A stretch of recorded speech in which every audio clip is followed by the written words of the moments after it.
everyone, I am back with another haul of a flower that I absolutely love and will be growing again this year in my container garden. Now, I've already done a video covering the zinnias I'm growing and the China asters, so I will link that down below. But today, I am going over definitely one of my top 3 favorite flowers that I grow in my garden, and that is Gomphrena, also known as globe amaranth, or the nickname I sometimes call it, just straight up Gomph to make it easy and short.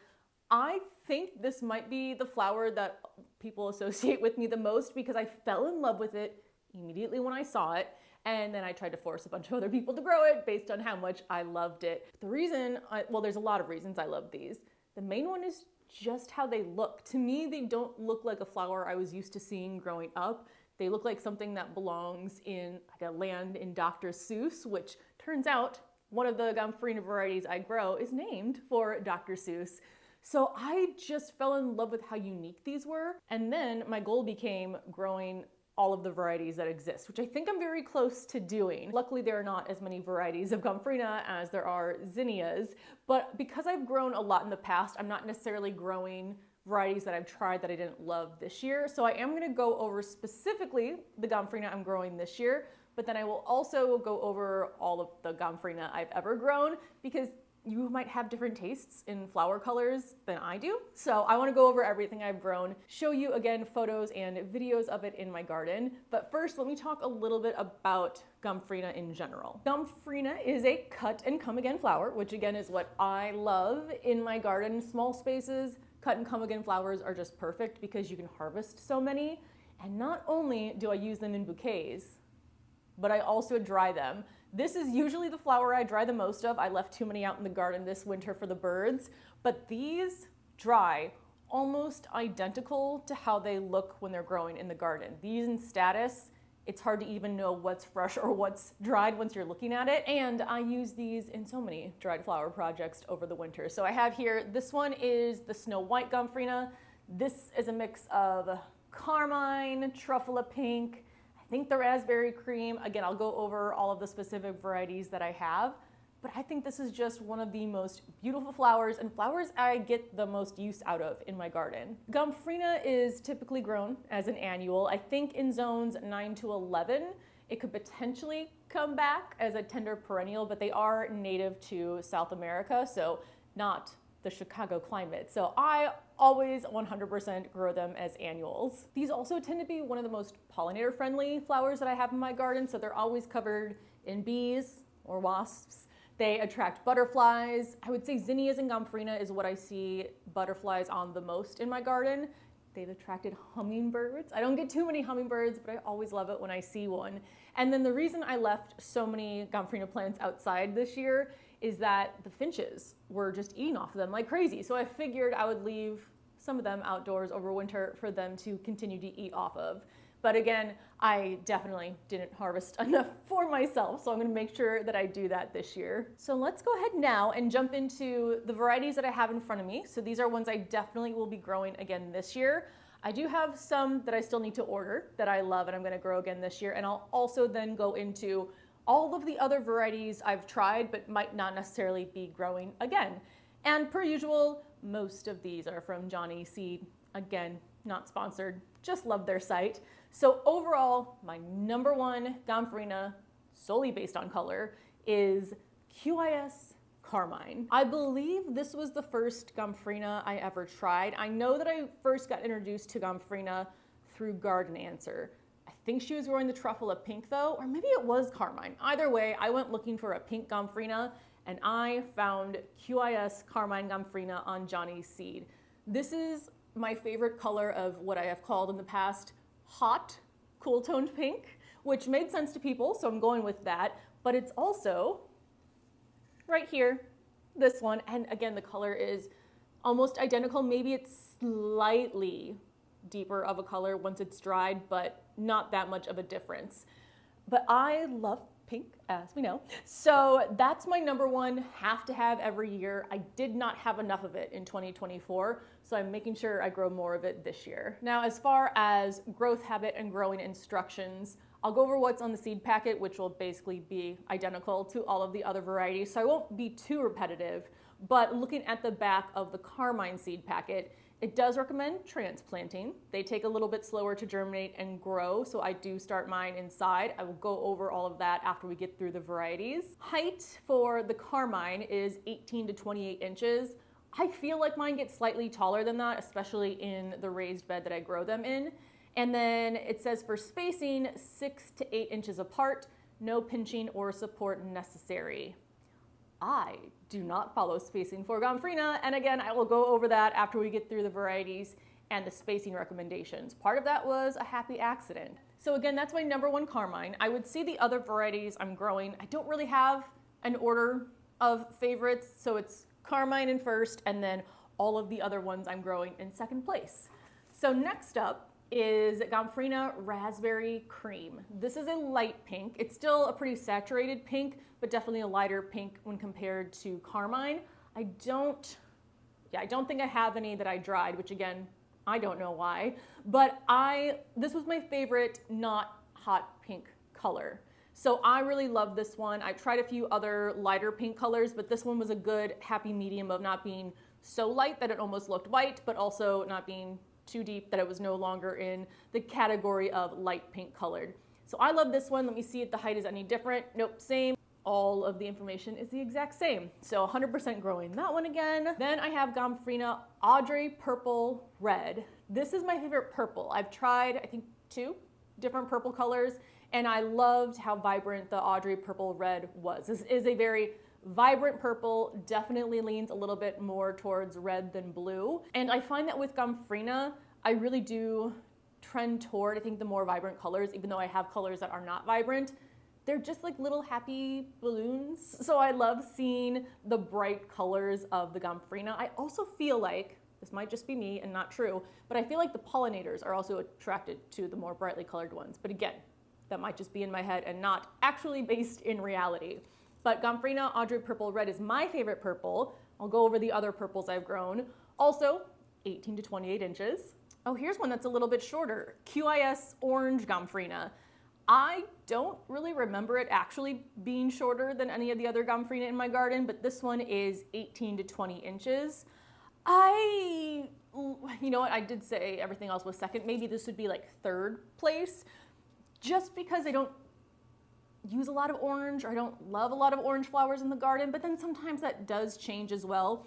This is a very saturated orange, so I like the addition of it, but if there was one Gomphrena out of the pack here that I had to stop growing, it would probably be QIS Orange, but if you love orange, go for it. Again, it dries, very vibrant. I don't think I have any currently in the house, and I believe I did not grow as many in 2024, and I did miss having more of the orange in my raised bed mix. So I am gonna grow this again this year, and this one just says 18 to 20 inches, but again, I don't remember it being 8 inches shorter than the other varieties. So that's all I have from Johnny's Seed, but again, I will be ordering some more before the garden season starts. Last year, on my quest again to grow all of the colors, I saw some newer colors on Urban Farmer. So I ordered QIS Rose and QIS Salmon. I would say QIS Rose is very, very similar to Raspberry Cream. In fact, if you are limited on space and want more varieties of colors, I don't think you would need both. Again, it's like a slight color difference, but not enough to make a large impact. But since I still have seeds, I will be growing the QIS Rose again this year. The QIS Salmon, I don't know what it looks like in my garden, because even though I planted both QIS Rose and QIS Salmon, all of the plants turned out to be the same color, which was more pink. It looked like the QIS Rose, so that's what I'm assuming they all ended up being. And I did not actually get anything that turned out to be QIS Salmon. So I am gonna start some of the salmon seeds. This is the same pack that I used last year, and I will expect them to be pink, because I must have started at least 4, if not 5, and they were all that same rose color. I don't know if I'm ready to buy another seed packet from Urban Farmer of the QIS Salmon yet, just in case it's, again, more rose. So I have basically 2 packets that became the rose pink, and then the Raspberry Cream, which is also very similar pink. I was very overwhelmed with pink Gomphrena this year, which again I love, but it wasn't the most vibrant pink. It's again that happy medium.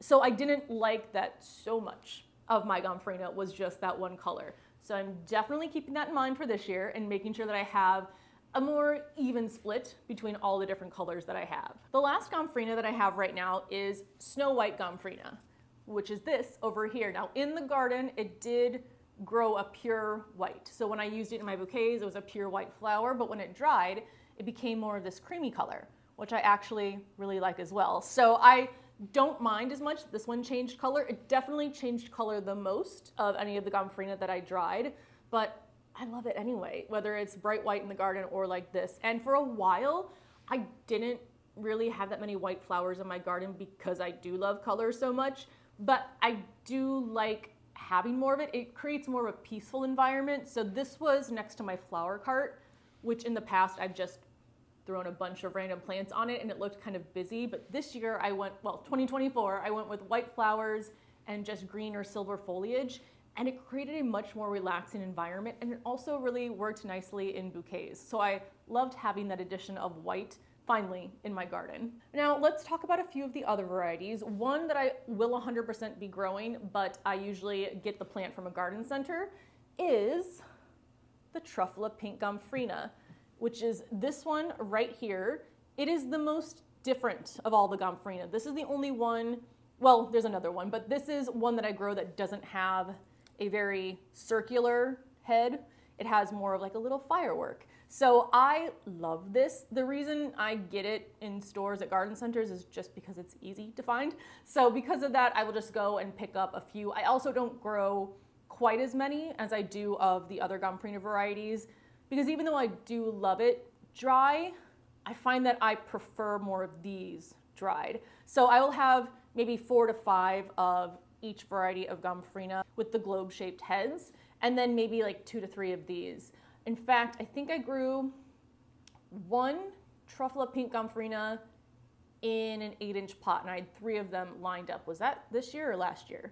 Or 2024, 2023? Everything is blurring together. But I did like how it looked on its own in that pot. It definitely could have used a larger container than one plant in an 8-inch terracotta pot, because that was something I had to water much more often than average. So larger container would have been better for it, but I do love it, and it is also pink. Another one that I will get at the garden center is Firework Gomphrena, which the flowers basically look almost identical to the Truffula Pink, but it's much taller. That's the tallest Gomphrena that I grow, and I usually get that from a garden center to fill in holes later in the summer or early fall for plants that die in my garden. And because they are so tall and they are so wispy, I feel like they fill out the spaces pretty nicely. I will harvest those to dry, but because I'm trying to fill spaces at the end of the year, I don't harvest off of those as much as I harvest off of these. Now the Fireworks Gomphrena can get almost double in height compared to the rest of these varieties. Again, most of these are, actually, does this one say the height? It doesn't say on the seed packet, which is again another reason I like Johnny Seeds, because everything is there, but I will look on the website and see if I can find the height, and I'll add that into the section where I went over the urban farmer varieties. But most of these again are 20 or 18 to 28 inches. The Fireworks Gomphrena can get from 2 feet to 4 feet. And in my garden, again, I grow in containers, so I don't have as much space as if I'm planting in the ground, but these definitely got more towards the 4-foot range. So I really love those to add some height to the garden. They aren't as full and bushy of plants as the smaller varieties. They look more like verbena almost in the garden, but I still love them. Again, I don't harvest off of them as much, but I like them to fill in spaces in my garden. Now what we're gonna do is jump onto the Johnny's Seed website, onto their Gomphrena page, and I'll go through the varieties that I have grown, but maybe won't be growing this year, or the ones that I still need to get seed packets for, just to show you the range of what is available. So scrolling down their page, QAS Orange, they do have Audrey White, which looks very similar to the Snow White Gomphrena, so I probably wouldn't also grow that one. Maybe the growth habit might be a little bit different. Maybe they dry a bit more pure white, but I don't need that many white Gomphrena flowers in my garden. And since I already have the Snow White Gomphrena seed saved, that's just what I'm gonna go with. Strawberry Fields is the one that I need to order more seeds of. So I thought I had seeds, and then I think the packet was empty. So I need to get some more of those before I start sowing these seeds. It's a bright red, a very vibrant, bright red. I love it. That also is a flower I don't have a lot of in my garden, so adding red into the garden, I just really like it, especially again in the more vibrant bouquets that I create. So I'm 100% getting that one to grow this year. QIS purple. So this one is interesting. How it looks on the site, which you'll see the picture here of what's on the Johnny Seed site, is not how it looked in my garden. In fact, the image I see here looks more similar to the Audrey Purple Red, which they also sell. I don't know if it just happened to be the pack of seeds that I had, because I think it was at least 2 years ago, if not 3 years ago, that I grew the QIS purple. And I grew it for a couple years. But even though the base of the flower, or maybe like 3/4 of the flower from the bottom is that vibrant purple, all of the tops of the flower were white. So it was a combination of most of it being purple, but then the tops of it being white. And I just preferred a more solid color. So again, personal preference. If you like that look with the purple and the white, then definitely grow this. But again, it does seem strange to me that the images I see isn't what it turned out to be in my garden. So you'll see what it looked like in my garden. Again, if that looks pretty to you, go ahead and grab that. But just because I didn't need a ton of purple, I preferred the Audrey Purple Red. Then they have QIS Pink, which I did love this one, but compared to Raspberry Cream, it just wasn't as vibrant. It is a very, very light pink. Mine almost sometimes looked even lighter pink than what it shows on the website, leaning almost towards white. So I kind of stopped growing that. I feel bad because it is pink and it is pretty. And if you love light pink, definitely go for it. But because I'm trying to narrow down what I truly, truly love to fit in my small space, the Raspberry Cream won over for me compared to the QIS Pink. That doesn't mean that it might not be different for you. And then the last one on here that I have not grown at all, so I guess I've grown all of them except Audrey White, which I feel like growing the Snow White kind of counts. And then the Audrey Pink, I haven't grown either. Now this one, again, looking at the image, I have not grown this before in my garden. This looks very similar to the QIS Purple, but with a lighter purpley pink color on the bottom portion of the flower. But this is what QIS Purple was, a more vibrant purple, but with the white on the top. This looks like a very light purplish pink with white on the top. So that's why I haven't gone for it, because I do like the solid color flowers. But I'm really excited that technically, if I don't count the Audrey White, I've grown all of the varieties on here except for the Audrey Pink. Now let me go to Urban Farmer and see if they have any other varieties that I might have to try and buy. Okay, so on their site they have Fireworks, QIS Purple. I do wonder if the QIS Purple that they have would be different than the ones I got from Johnny Seed. The QIS Rose, which I had a bunch of, and then the QIS Salmon is out of stock. And it was definitely not this color that I had in the garden. This is definitely more of an orangey salmon color, not a pink color. So that's why I believe I had the QIS Rose. And then they also have QIS Cream, which is intriguing to me. So I feel like fresh, it would look like this, how the Snow White Gomphrena dried in the garden. But I don't know if I need many more cream flowers. Like, I don't know, I have white flowers. Do I really need cream flowers? I don't think I'd love them enough to trade space for some of the varieties that I do love. So honestly, I probably won't be buying anything else from the Urban Farmer site unless QIS Salmon comes back in stock and I want to give it another try. And just for fun now, let's see if I can find Gomphrena anywhere else that I might want to try to grow. I forgot one. I just Googled it and it came up. I forgot that I did grow the Lavender Lady Gomphrena. Now, I think that might be what this one is. This is either Rose or Lavender Lady. I will do a better job at labeling these next year. But this one was also really pretty. When you were just looking at it on its own, it did look very similar to the QIS Rose or the Raspberry Cream. But when they were next to each other, you could tell that the Lavender Lady was much more lavender purpley compared to the pink tones of the other two varieties.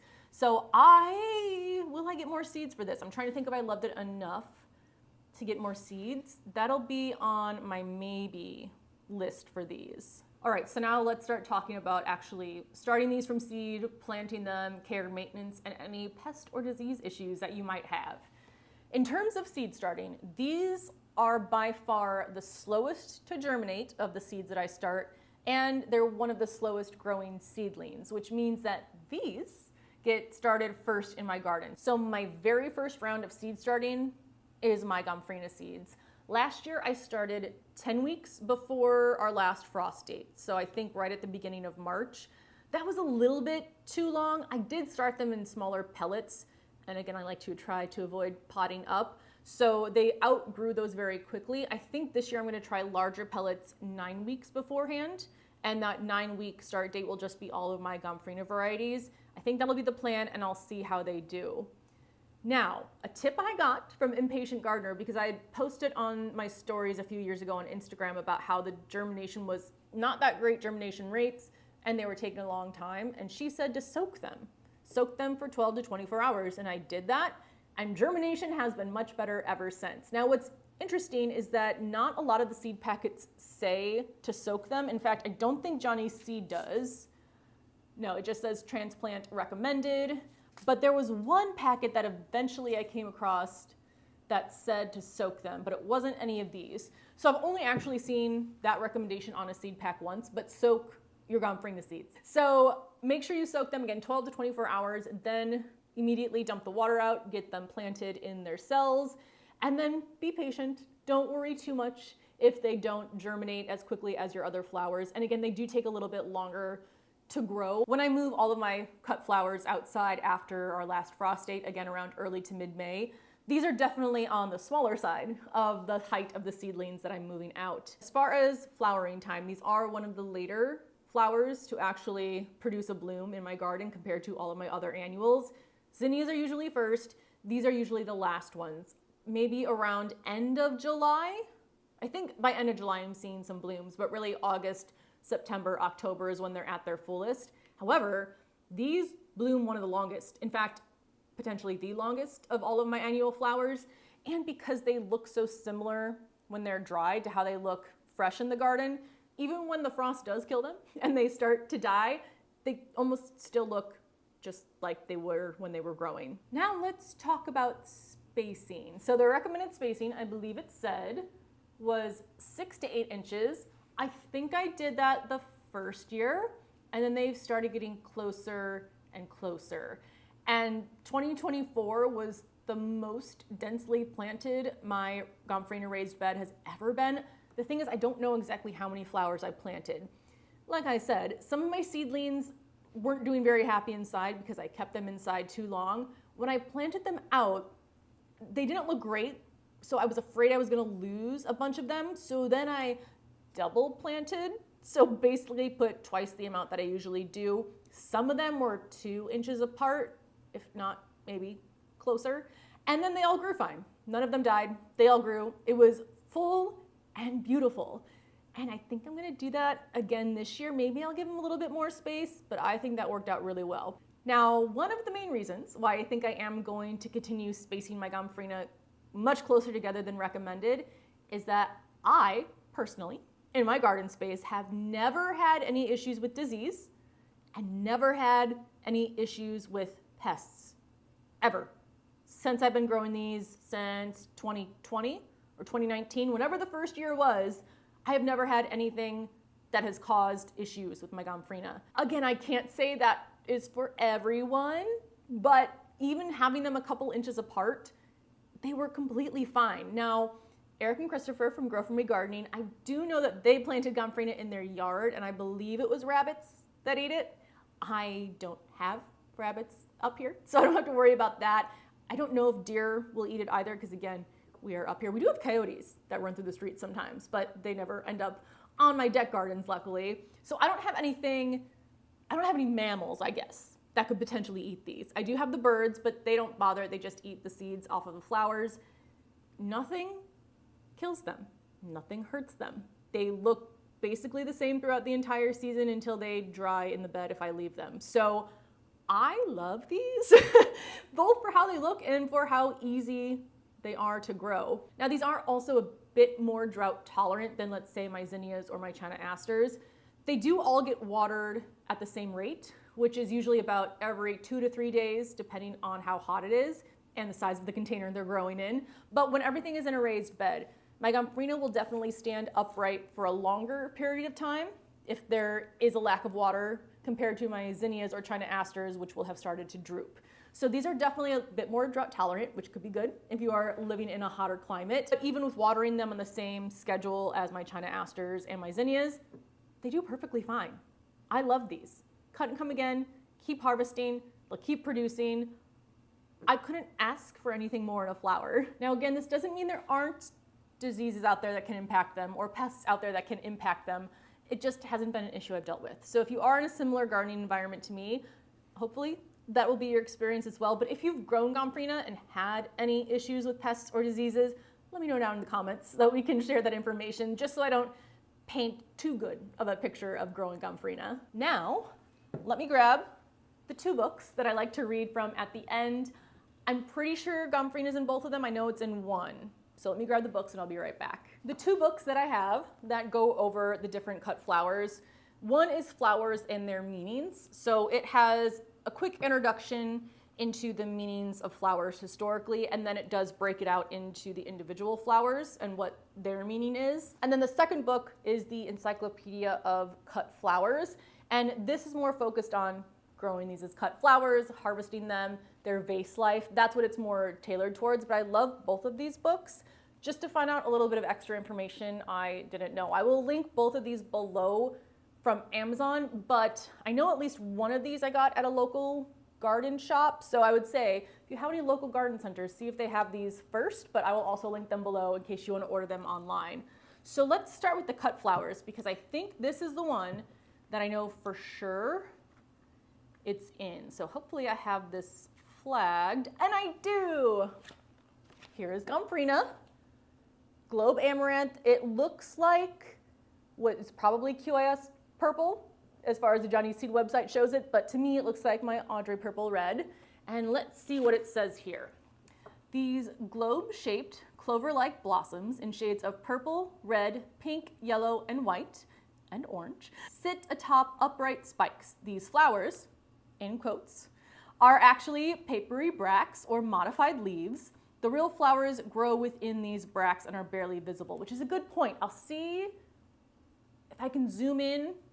I don't know if I can zoom in on the ones that I have enough, or I'll find a photo of it, but there are these little, I don't even know how to describe them, but little yellow dots in each of these, and that's the actual flower. Whereas opposed to the brightly colored pink petals are actually the bracts. So I just found that very interesting when I first learned that the actual part of the flower is not what you would think is the actual part of the flower. Availability, summer through first frost. Again, for me, it's more towards the middle to end of summer that they start blooming. Conditioning tips, give the stems a fresh diagonal cut, remove as much of the foliage as possible, and put them in hot water with plenty of antibacterials.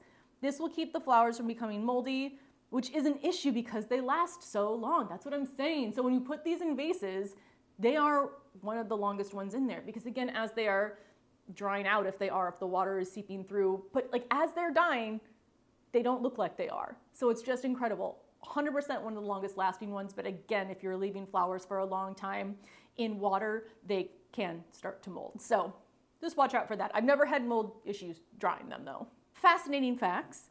Gomphrena make good dried flowers because they retain their color and shape.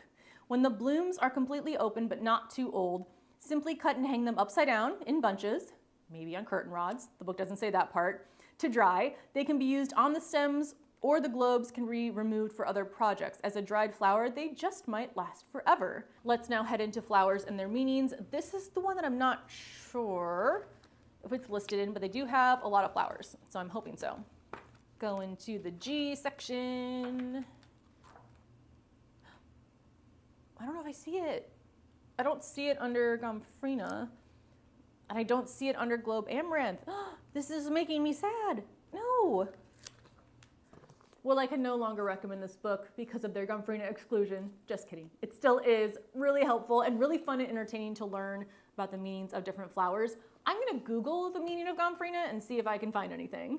Well, I did get a result, and this definitely makes sense, but it says that the Globe Amaranth, or Gomphrena globosa, symbolizes immortality, everlasting love, and good fortune. The flower's long life and vibrant colors make it a symbol of enduring affection and prosperity. So that makes complete sense that longevity would be tied to Gomphrena. So I think that's gonna be everything. You can probably tell my excitement about this flower. It just brings so much happiness, I feel like, to my garden space. And even though it's not a flower that I would say people immediately gravitate towards, because it's not the largest, it's not like it has a bunch of huge petals, but every time I do include this in a bouquet, people do ask about it because they haven't really seen anything like this. That's gonna be it for this video. Let me know if you have any questions down below. Again, let me know if you've had any pest or disease issues that maybe I just haven't experienced, and let me know if you know any other varieties other than what I covered that I might need to buy and try. So thank you so much for watching. I will see you in the next video. Bye.